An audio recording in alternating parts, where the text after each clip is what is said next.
সালার থানার অন্তর্গত হামিদহাটি পিলখুন্দি গ্রামে মুখদুম শাহর ওরস মেলার শুভ উদ্বোধন। আগামী 7 দিন ব্যাপী চলবে এই মেলা। জাতি ধর্ম বর্ণ নির্বিশেষে সকলেই এই মেলার আনন্দে মেতে উঠেছেন। সাংস্কৃতিক অনুষ্ঠান থেকে বিভিন্ন খাবার স্টল এবং আধুনিক রাইড রয়েছে মেলা প্রাঙ্গণে।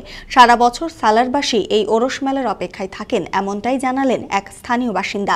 প্রচন্ড ভালোই লাগলো, সুন্দর লাগলো, ব্যবস্থাপনা খুবই সুন্দর। জলের ব্যবস্থাও আছে, এন্টারটেনমেন্টের ব্যবস্থা ভালোই আছে, খুব আনন্দ করলাম। পুলিশ প্রশাসনের সহযোগিতায় প্রতি বছর সুষ্ঠুভাবেই মেলার আনন্দ উপভোগ করে থাকেন ছোট থেকে বড় সকলেই।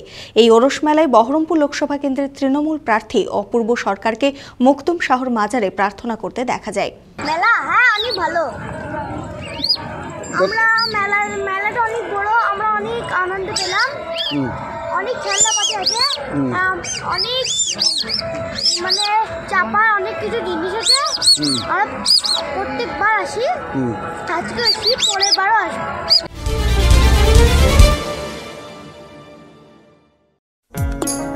আপনারা দেখছেন টিভি 24 বাংলা। টিভি 24 বাংলার সমস্ত খবরের আপডেট পেতে ইউটিউবে সাবস্ক্রাইব করুন টিভি 24 বাংলা চ্যানেলটিকে এবং সাবস্ক্রাইবের পর অবশ্যই বেল আইকনটি একবার ক্লিক করুন। কমেন্টস আর শেয়ার করতে ভুলবেন না। টিভি 24 বাংলা।